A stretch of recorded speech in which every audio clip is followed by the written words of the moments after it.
Basically what this ordinance will do, it will help fund us with some equipment and other things that isn't in our budget.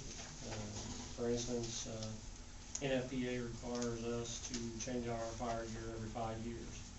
It's not in the budget, hasn't been. This is a billing service that doesn't cost the city anything to start up and do. This company does it on their own. The fees that they charge is tacked on top of what they charge the insurance, so it doesn't cost the city any money to start this ordinance. They will send out they bill the insurance companies. They're not going after individuals, they're just taking what the insurance will pay them. And it's for, like, if we go on motor vehicle accidents and have to extricate somebody, they pay for the man hours, they pay for the use of the equipment, the use of the trucks, that sort of thing. Also, they bill for fires that, and it's in your insurance clause, everybody has it in their insurance clause, that $500 of that goes to the fire department. So we have never been able to collect that because we don't have the ordinance.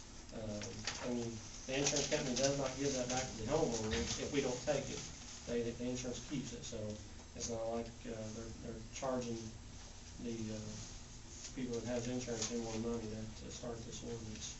A lot of departments are doing this because of House Bill 1001, cutting funding to the fire and police, and it's just one way that a lot of departments are going to start doing to collect money. Most of the departments in this area are starting it. Jasonville's doing it. I believe Swit City has, and some of the fire departments in Western County started doing this. We're just a little behind the ball on doing it, but hopefully the council will pass this ordinance and we can do this. The money will go into an accumulated equipment fund, and that will help fund some of the stuff that the fire department is needing to get. And training, we can use this money for training. A lot of training that we need that we can't afford. It's not in the budget. So if this gets approved, then we can start sending some people to some training to get that done.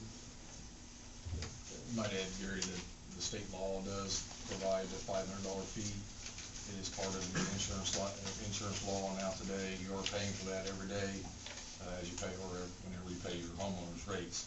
It's built into your insurance policy. Right. Our intention is never to bill the homeowner that has no insurance, right, or somebody that's uninsured. So that's really what our intentions are.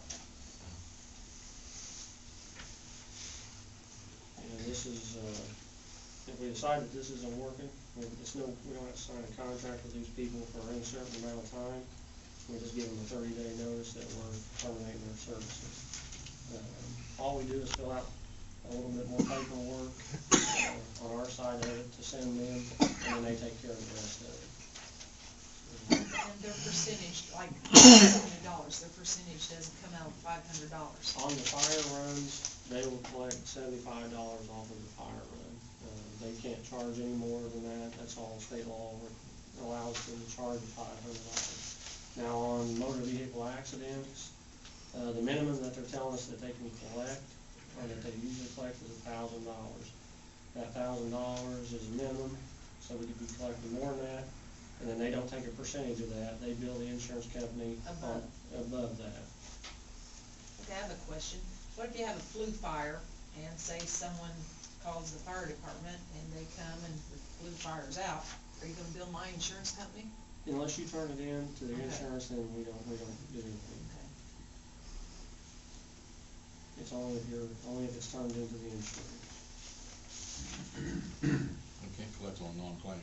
Okay, I just. Yeah, and then we don't go after, like you said, we don't go after the homeowner. They've got several different options, and we chose not to do that. So. Anybody have any other questions? You might explain to the public why, what kind of mess we got in the future. Yes, the city didn't have an ordinance intact when we had the Beechwood fire, so, they were out a lot of money. They kept charged for water usage. They had to stay there for 3 days and put water on that, 3 or 4 days. So they were basically out that much money. But with the ordinance intact, if we had another situation like that, they could bill the insurance for that, and they do pay. If any equipment of ours gets torn up on a fire scene, they can bill the insurance companies. Don't mean the insurance will pay it, but if they do pay it, then that's just money that the taxpayer doesn't have to pay for us. So it's a way to kind of relieve our budget a little bit and get us some money to put in some equipment funds. But like I say, the ordinance, if that was intact, we could have received that, but without the ordinance in effect, then we cannot bill anybody for anything. Gary, what's the name of the company on my glasses? It's Emergency Services Billing Corporation, and they're out of Brownsburg, Indiana.